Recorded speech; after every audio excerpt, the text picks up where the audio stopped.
welcome to the podcast series Creditors Corner Legal Talk, presented by Smith Debnam Attorneys at Law, where we explore a range of legal topics impacting businesses and private individuals. So be sure to hit subscribe so you never miss an episode. My name is Melissa Tulis Smith, and I'm an attorney in the firm's Creditors' Rights section. I will be your moderator today.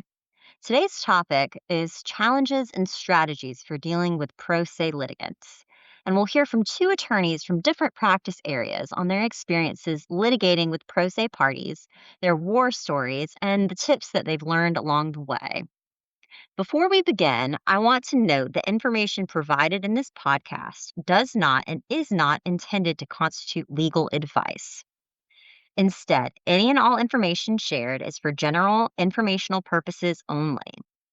Listeners should contact their attorney to obtain advice with respect to any particular legal matter. Now, with that out of the way, let's turn our attention to this week's topic. With us today are Emily Murphy and Rachel Rogers. Emily is an attorney in the firm's family law section.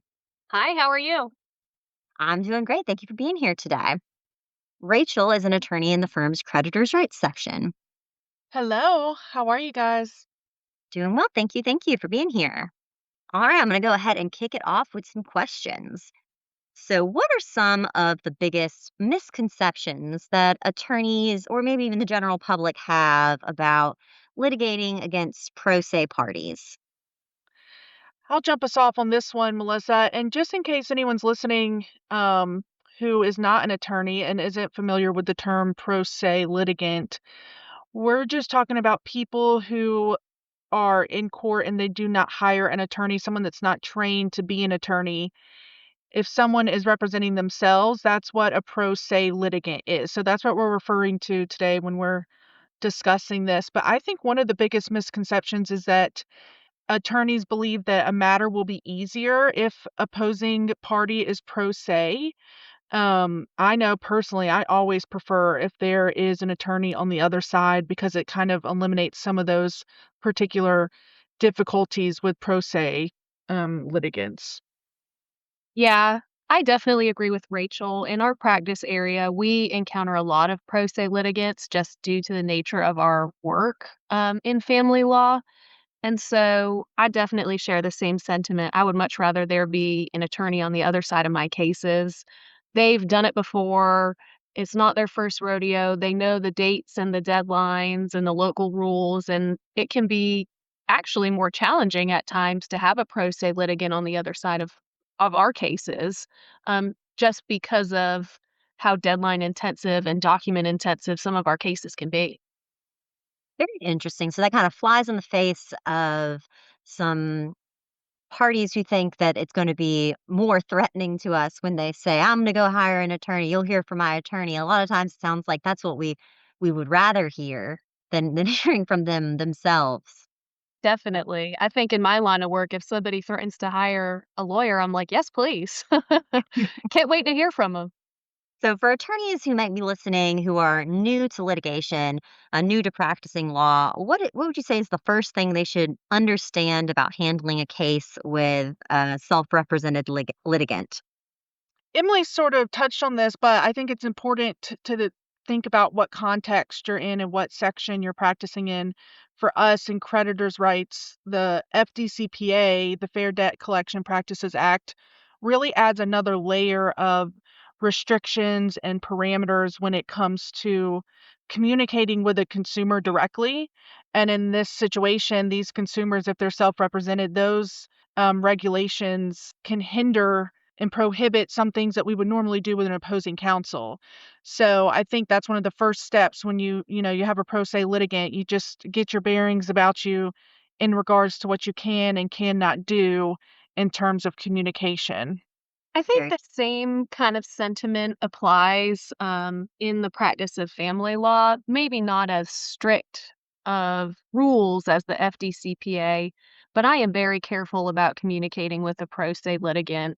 I always try to make sure on the front end to issue that disclaimer, hey, happy to talk to you if you're not represented, but if you have a lawyer, send this communication to your lawyer and have them reach out to me. If you're not represented, fine. I'm happy to talk to you, but I always make sure that the pro se litigant knows that I don't represent them.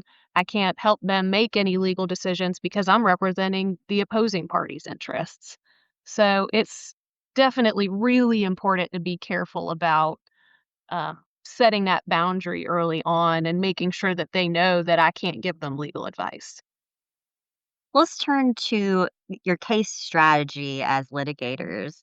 Um, Early on, when you realize that the opposing party is going to be proceeding without representation, does that change your litigation strategy at all from the outset?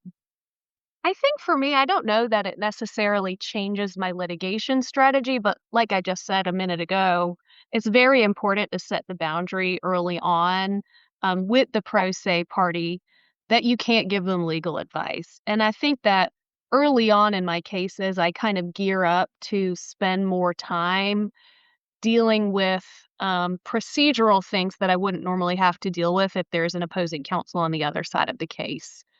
I mentioned a few moments ago the example of voluntary financial disclosures and things like that. And that is something that is mandatory in our local rules of court in Wake County.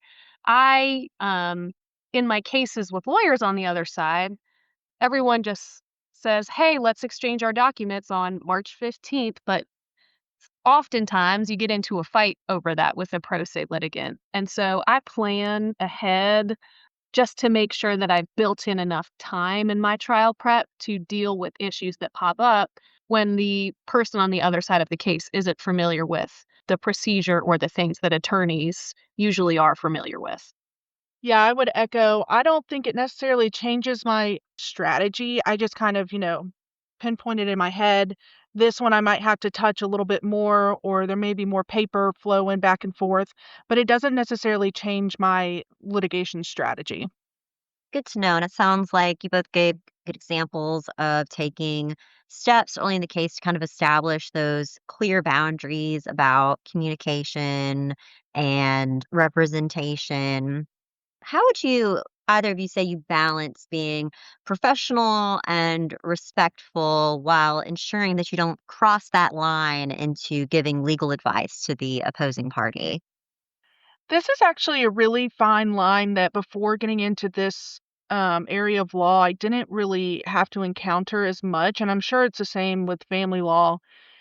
I often find myself in a courthouse, or in the hallway of a courthouse talking to a defendant, and a pro se litigant at that matter, who just has basic questions about the legal process. Because if you're not an attorney or not familiar with the legal process, the jargon, the words, it's a foreign language. It's hard to grasp what's actually taking place. Over the years of doing this, I've found myself being able to be in the hallway and explain to them, I do not represent you and I can't give you legal advice, but I'll try to help you understand just the basic process. Like, this is what a complaint is. This is what a writ of execution is. This is what a judgment is. It's a piece of paper that says you owe money. And oftentimes during those conversations, I do have to say, well, I can't give you legal advice. Maybe you should talk to an attorney if you have additional questions about what that means for you. But in general, this is what that is. I do think it goes a long way with pro se litigants when you do have that conversation with them instead of just stonewalling them and saying, I don't represent you. I can't give you advice. I don't represent you. Even just allowing them or helping them understand a little bit about the process, I think eases some of their anxiety and helps in the long run when dealing with those pro se litigants. But it's a balancing act and a fine line for sure. Yeah, I agree with Rachel. It definitely is a fine line to be riding. I think that in my area of practice, especially, it's really good, though, to be able to learn that skill and learn how to talk to an opposing party without crossing that line, especially in Wake County. Our family court calendars are jam packed. And oftentimes, we have clients that have cases that get continued two, three, four times. If I am able to talk to a pro se party without, crossing into that territory, it might go a long way in getting a case settled or in getting a case resolved. I think that that's something that comes with time, learning what is acceptable and what is crossing the line. So I think early on in my practice, I know that I erred on the side of caution and tried to maybe stay away from talking to pro se litigants as much. But now that I know, okay, there's a difference between saying, hey, when the judge comes into the courtroom, you ought to stand up, versus saying, here's what you should do in this case. So I think a lot of that comes with time, but I definitely agree with Rachel. It goes a really long way in being professional and respectful when you're talking to pro se litigants, because it usually helps advance both parties' interests if you can do that. Yeah, I think that's a great point of advancing both parties' interests, that helping without giving legal advice, the pro se litigant isn't necessarily bad for your own client, particularly when it helps speed things along.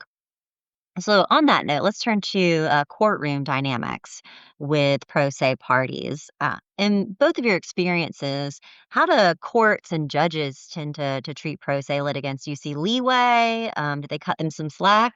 Or how does it work? I'm going to give the typical lawyer answer with it depends on what judge you're in front of. In collection cases that we have, it truly depends on what judge you're in front of. Also, honestly, what day of the week it is. Sometimes we will get in front of a judge and they stick to the law that says that a pro se litigant is held to the same standard as an attorney, and there's no leeway given. It's just very by the books. And then other times you'll be in front of a judge who gives a lot more leeway. For example, I was in front of a judge yesterday morning, and she was the type that gave a lot of leeway, which sometimes it can be a problem, but most of the time, again, it's a chance for us to have conversations with the pro se litigant, and this judge wanted to facilitate that conversation. And maybe she tiptoed along the lines of, is she advising the pro se litigant of what they should do? But however, she did help facilitate and gave a lot of leeway on what to do next, and even continued the case to allow the party time to, attempt to do what they should have done before. So it really does just depend on what judge you're in front of usually. I think that family court is similar, but I think that it depends on what type of claim is being heard. I think our subject matter is just so different from yours that oftentimes it's really easy for our judges to give pro se parties a lot of leeway. So I think in recent months, I have seen a lot of judges, at least where I practice, giving leeway to pro se parties just due to the nature of our work. I mean, getting sued over the custody of your child is a little bit different than getting sued over a debt. And so I think that it's not necessarily a bad thing for our district court judges to be giving some leeway to these pro se folks when the stakes are high like that. Yeah, that makes so much sense because it's not as black and white as with a credit Right. card debt or a loan or anything like that. And there, like you said, there's a lot more at stake in those issues. So I do think it's probably for the best that some judges give leeway to pro se litigants in those situations when, it's high stakes. Definitely. In the courtroom, how would you say that going against a pro se litigant affects your advocacy, your approach to those courtroom dynamics? I think this is funny because earlier we both said that having a pro se litigant doesn't change our litigation strategy overall. But I think that a pro se litigant completely changes the way I orally advocate for my client in front of a judge. I really take a completely different approach, and I'm a lot easier with my wording. And again, I talked about legal jargon earlier, but I try to stray away from using legal jargon when I'm arguing in front of a judge with a pro se litigant so that, again, they can understand what's going on and they don't feel like they're trying to be tricked or confused. And it's even though it's, a credit card debt, I do try to show a lot of empathy and sympathy in the way that I speak because most oftentimes these pro se litigants are not happy to be there. They're often embarrassed and, life happens and they get in these situations. So I never want to come across as too crass or showing that our clients don't care about those situations. So I do take a completely different tone. And again, always try to talk to them before or afterwards to just kind of ease their minds and, um, again, make sure that they know that on behalf of my client, we understand the circumstances and just, are not trying to be rude. Yeah, I agree with Rachel. It definitely does change my approach in court when I am going against a pro se litigant. You just can't argue against a pro se litigant in the same way that you can argue against a party that's represented by counsel. You have to take a more measured approach because everybody in the room can see that it's not an even playing field, right? I have a specialized set of knowledge that a pro se litigant just doesn't have. And oftentimes I find that taking a more measured approach, using more layman terms language, being a little bit more empathetic and patient with the pro se litigant, oftentimes leads to a better outcome for my clients just by way of maybe earning goodwill with the judge, right? It's not a good look for my client when I go into court and I argue till I'm red in the face and I'm slamming my fist on counsel's table when the person on the other side of the room doesn't have a lawyer. I don't think that that's a good look, and so I think that it's helpful to everybody to take a little bit more of a less aggressive approach when you have a pro se litigant. So, have either of you ever had a case where a pro se party's unfamiliarity with the rules significantly affected the litigation process, either by slowing things down or creating unexpected issues? Yeah, I actually was just talking in a meeting. We were discussing this issue. A lot of what we see with pro se litigants is a slowing down of the matter just based on the sheer amount of paper that is filed.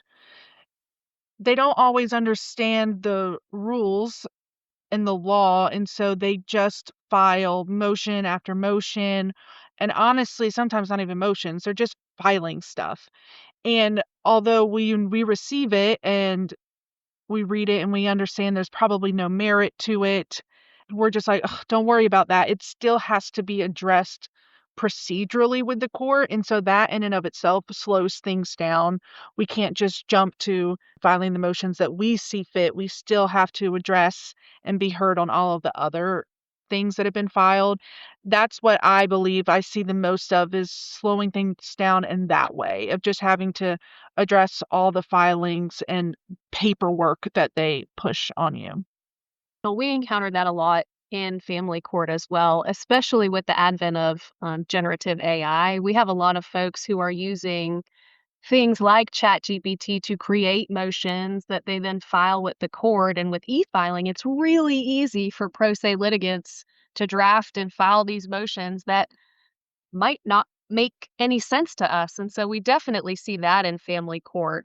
The bigger thing, though, that I think happens more frequently is what I've been touching on all afternoon, and it's the local rules of court that we have and the discovery deadlines that we have in family court, and just that procedural stuff that family lawyers are experienced with and know how to deal with, but pro se litigants do not. And it seems, perhaps to somebody that's not been in family court before, a little bit counterintuitive to have to voluntarily provide your financial information, for example, to somebody who's trying to get you to pay child support, right? Like, objectively, from a pro se litigant's perspective, they're like, why am I going to give you this? You're just going to use it against me.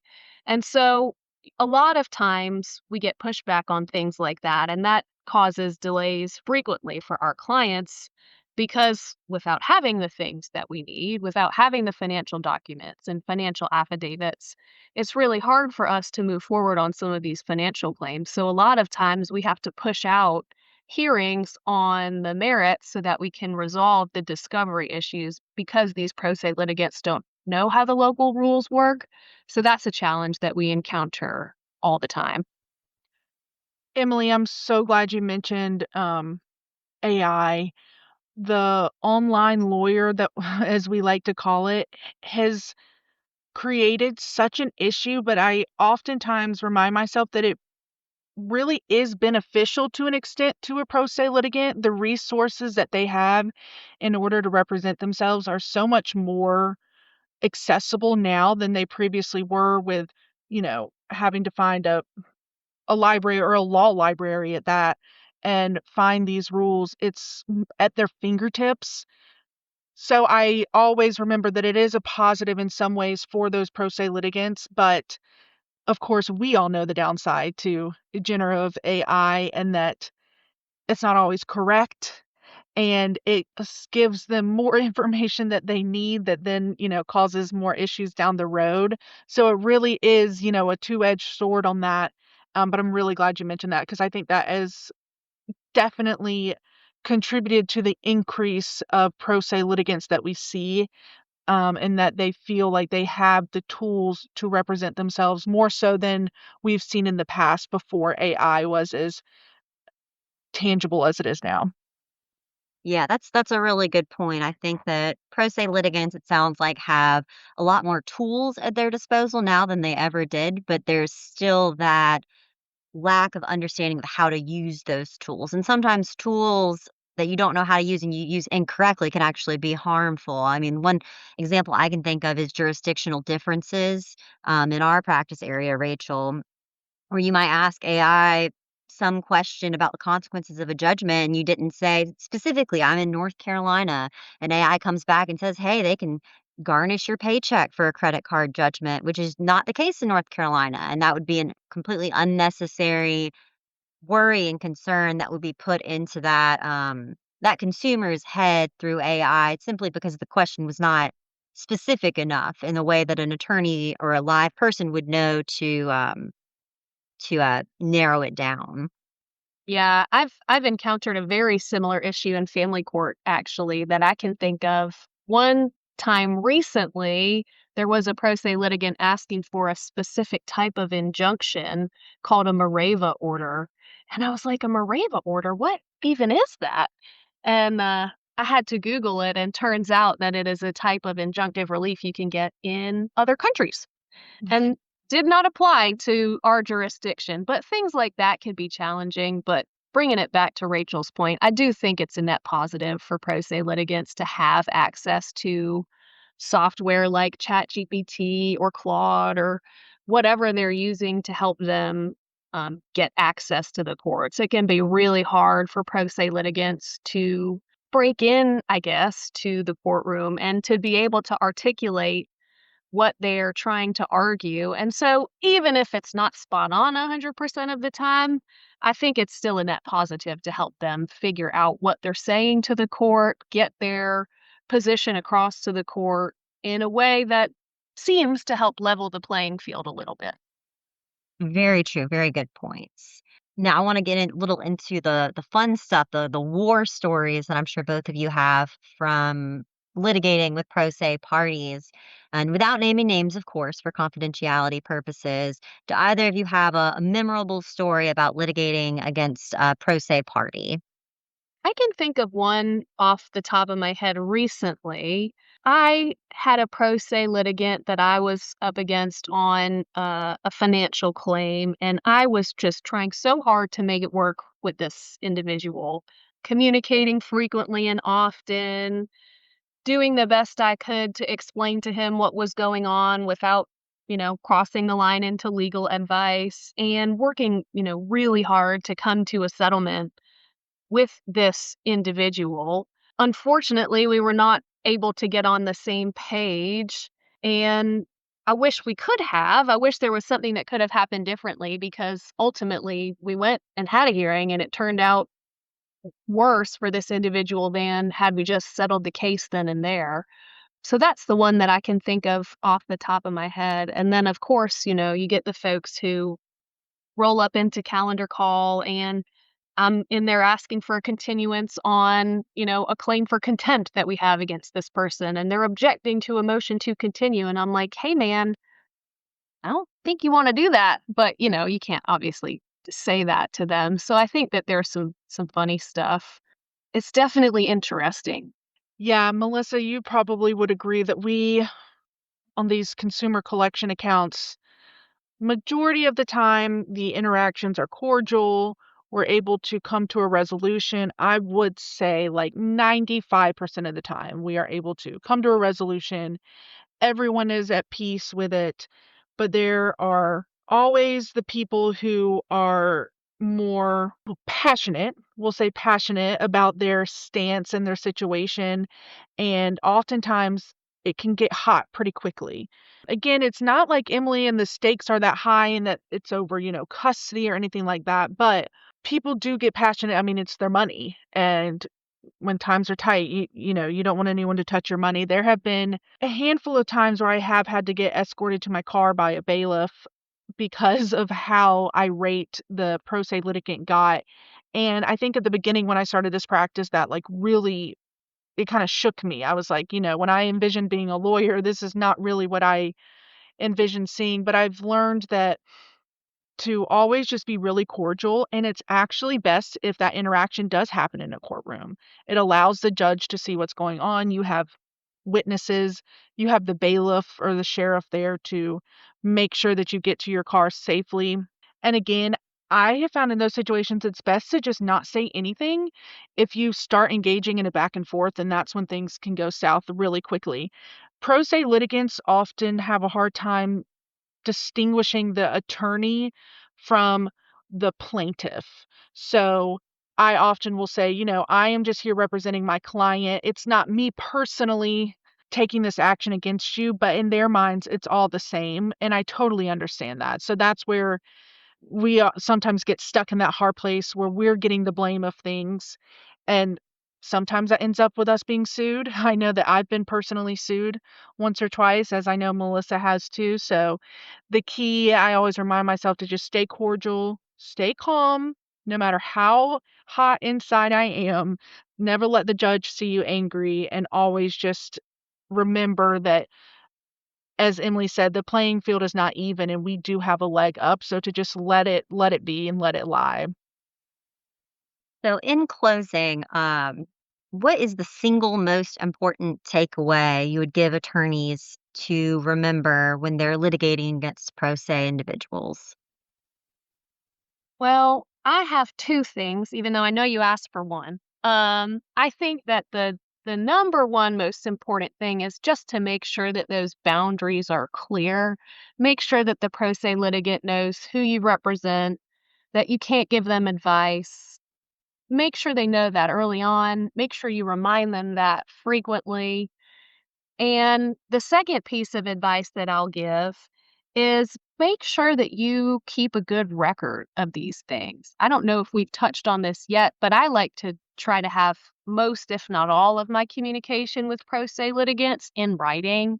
I think that while I am lucky to not have been sued like Melissa and Rachel, in the event that that is going to happen, it's really helpful to have a record of the communications that have taken place, of you reminding them of what your role is, of you, following up and upholding your end of the deal, keeping up with timelines and communicating frequently so that you can avoid any issues down the line. So I think, in sum, the 2 most important takeaways are keeping your boundaries clear and just keeping a good record of your communications with the pro se litigants so that you can avoid any issues down the line.